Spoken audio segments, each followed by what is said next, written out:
Dessa vez a leitura comentada vai ser sobre prática da psicoterapia e como, né, estão achando aí que meus vídeos estão muito ruins porque eu falo difícil, né? A Briane resolveu vir aqui para me ajudar a gravar, então hoje ela vai participar, pode chegar aí, vai participar aí do vídeo. Eu vou participar aqui com o Alan e dependendo da minha cara ele vai saber o que eu tô achando, o que vocês estão achando também. E se ele fizer muito difícil, eu vou olhar pra ele com a cara bem feia. E se tiver ok, eu vou estar assim, ó lá. Ok. E como você já leu esse início do livro, tipo assim, pode ficar à vontade para fazer comentários e perguntas de toda sorte.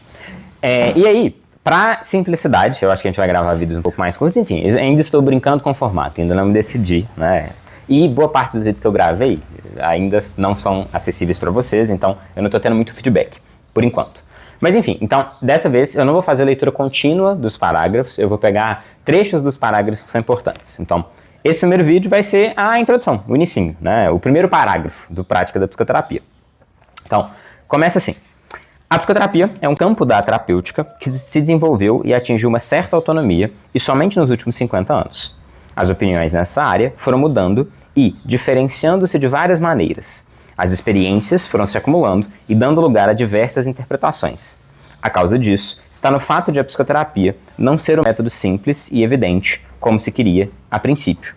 Então, a lógica aqui é mais ou menos a seguinte, que é da natureza de quase todo novo campo, né? É doença de criança de toda nova ciência, se você quiser fazer uma citação direta ao Jung, que o início dessa construção seja fragmentado, né? O exemplo que eu gosto de dar é que na física a gente tinha equações diferentes para o magnetismo e para a eletricidade, até que o Maxwell ele conseguiu observar que os dois campos da física, eles no fundo eram o mesmo. Hoje a gente segue tendo, né, equações diferentes para a luz, ora pensando ela como partícula, ora pensando ela como energia, mas isso é natural, né? É natural a gente começar com uma microeconomia e com uma macroeconomia, e normalmente é da natureza de ciências mais maduras esses pontos de vista irem se unificando. Então, como a psicologia, ainda mais na época do Jung, era uma ciência muito jovem, era tarefa difícil essa unificação. Então, ele começa apresentando essa problemática e é a partir daí que vai ser a contribuição dele para o campo da psicologia. A tese aqui,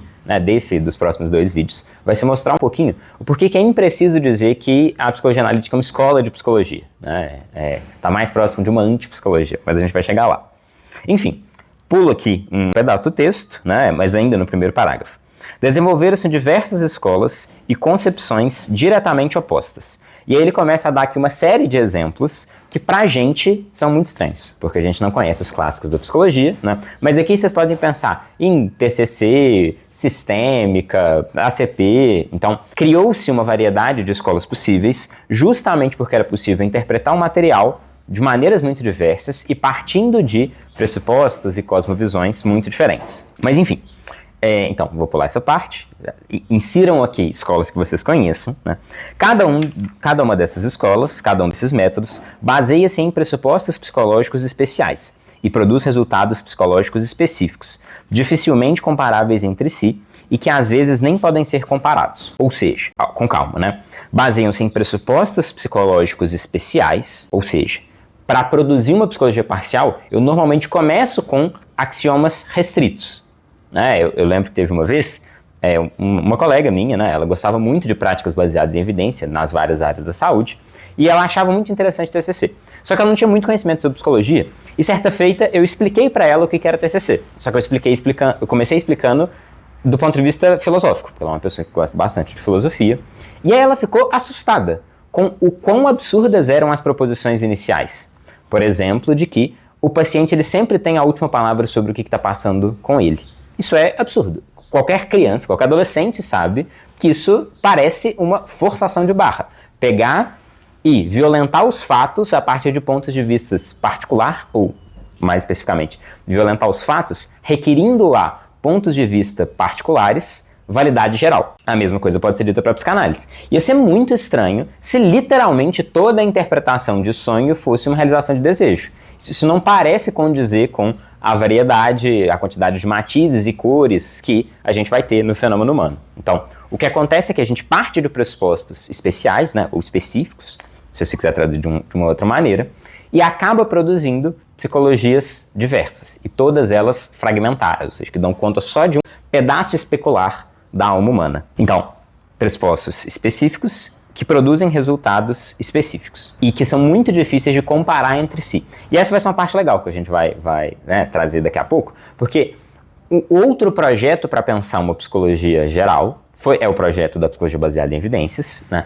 Então, eu acho que é muito mais fácil comparar a psicologia analítica com a psicologia baseada em evidências do que comparar a psicologia analítica com a psicanálise, no sentido de que o que Jung, no fundo, está fornecendo não é uma escola de psicoterapia, mas uma maneira de perambular entre as escolas, de saber escolher diferentes referenciais na medida em que o caso está te pedindo.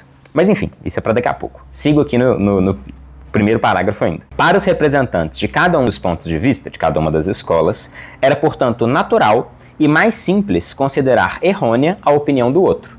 E é isso que a gente normalmente vê quando está estudando psicologia na faculdade, né? Então, um professor fala que uma coisa é a saúde, o outro chama isso de veneno. Então, o mais natural, quando a gente tem uma ciência fragmentada, é considerar que os pontos eles são excludentes, porque eles são logicamente excludentes. Mas uma apreciação objetiva dos fatos reais mostra, no entanto, que cada um desses métodos e teorias tem sua razão de ser, não só pelo êxito obtido em certos casos, como também por mostrarem realidades psicológicas que se comprovam amplamente e que comprovam, portanto, os respectivos pressupostos. Então, o que Jung está falando aqui é que, para tornar mais complicada a questão, no caso da psicologia, a gente tem verdades que filosoficamente são absolutamente antagônicas e autoexcludentes.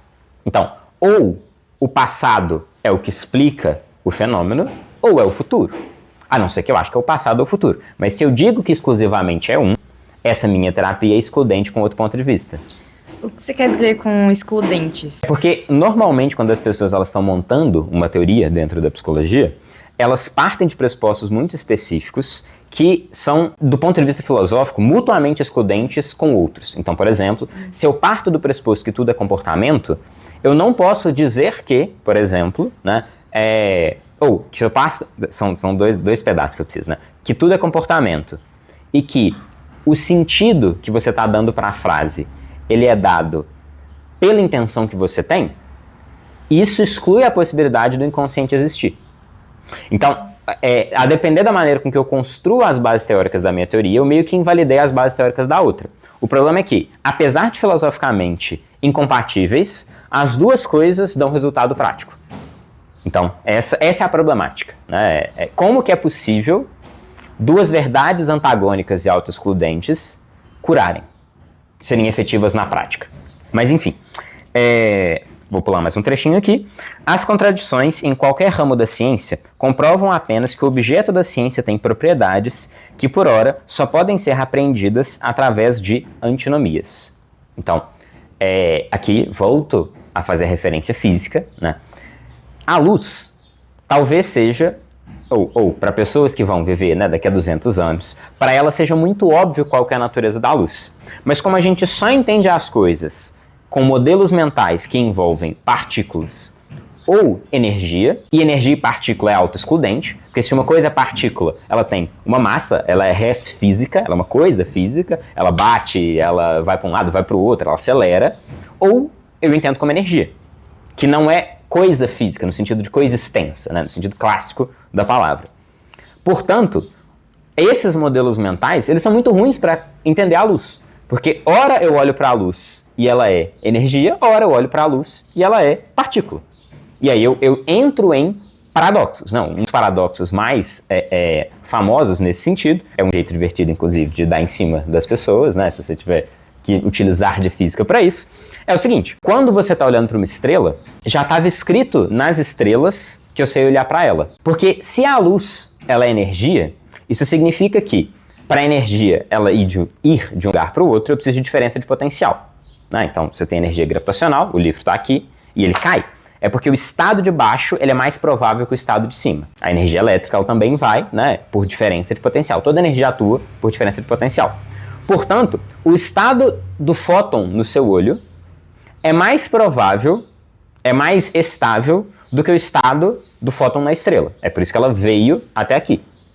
Só que se a luz é uma partícula, e a partícula ela tem uma velocidade, demorou milhares de anos para a luz sair de lá e chegar até seu olho. Então, a estrela tinha que saber, milhões de anos antes, milhares de anos antes no mínimo, mas provavelmente milhões, se a gente está falando de uma estrela, que você estaria lá para receber esse fóton. Então, isso é absolutamente paradoxal e incompatível. Apesar de ser um dos paradoxos que já está mais ou menos resolvido. Mas essa é a problemática.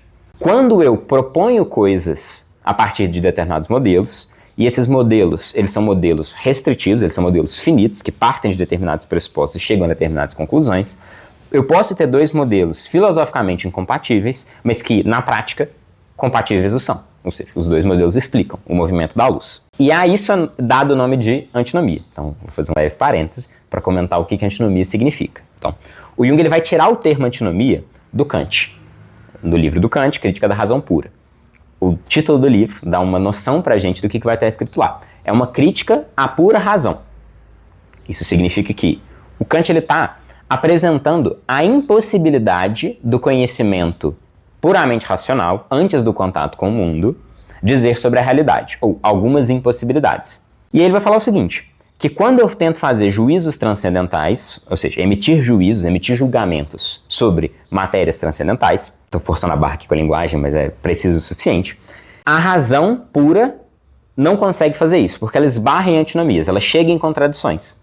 Se eu quero dizer, por exemplo, da existência de Deus, eu posso fazer um argumento lógico perfeito para a existência de Deus e um argumento lógico perfeito para a inexistência de Deus. Kant, no livro, inclusive, vai fazer esses dois. Ele vai falar isso para o início do tempo, se o tempo teve início, se o tempo não teve um início. Então, esse tipo de juízo, a razão não o alcança. A antinomia é como uma barreira para essa construção. Então, o que o Jung está falando aqui, voltando para o texto, é que o objeto da ciência tem propriedades que, por hora, e esse por hora é muito fundamental, né? Ou seja, com os modelos que a gente tem, só podem ser apreendidos através de antinomias.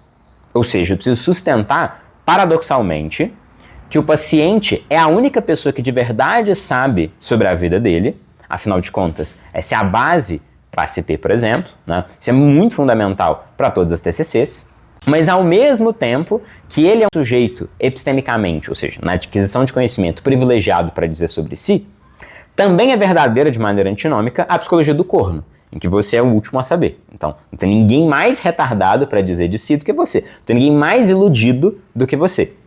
Essas duas coisas, apesar de paradoxais, eu ser a pessoa que melhor sei dizer sobre mim e eu ser o pior para dizer sobre mim, as duas são verdades do ponto de vista psicológico, pelo menos por hora, até chegar ao Maxwell e unificar os dois pontos de vista. Quer mandar? Não? Ok.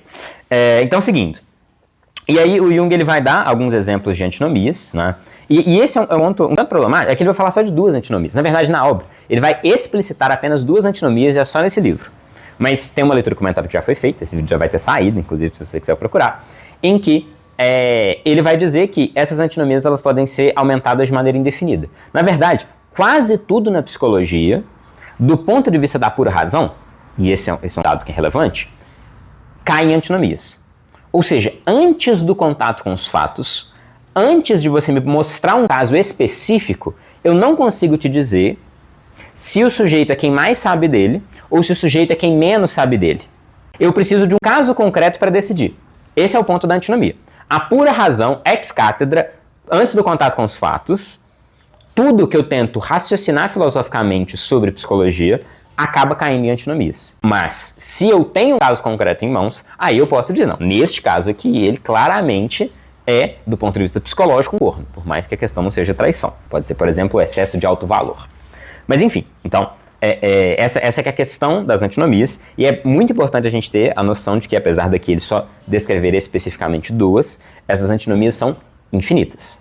Quando eu vou racionalizar sobre a psicologia, eu caio em antinomias o tempo inteiro. Mas enfim, continuando. Uma vez que a individualidade do sistema é infinitamente variável, o resultado é uma variabilidade infinita de afirmações de validade relativa.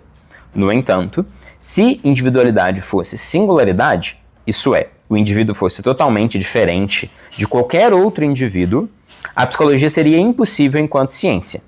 Isto é, ela constituiria um caos inextricável de opiniões subjetivas. Então, aqui o Jung está fazendo o contraponto, né? Ele está fazendo, inclusive, um contraponto que você pode chamar de um contraponto antinômico, ao que ele estava defendendo agora há pouco. Se, por um lado, existe uma diversidade de cores, matizes e tonalidades absurda dentro do campo psicológico, que faz com que, por hora, a gente só consiga produzir psicologias parciais, psicologias arbitrárias. Por outro lado, também existe uma certa regra geral, ou no mínimo, certas regras gerais. Porque o fenômeno psíquico, apesar de variado, ele não é singular. Ou, como ele vai falar daqui a pouquinho, né, como é sabido, não existe elefante genérico, apenas elefantes individuais.